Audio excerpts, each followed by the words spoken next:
செடி முளைக்கும் நான் பூவாக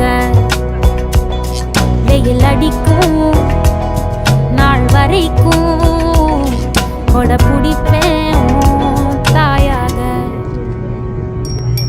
நீ நீ சொல்லும் கதை நான் நான் கேட்கும் வர நாமாவும் மாய பறவைகளே. தென்கிழக்கு தேன் சிட்டு செம்பருத்தி பூ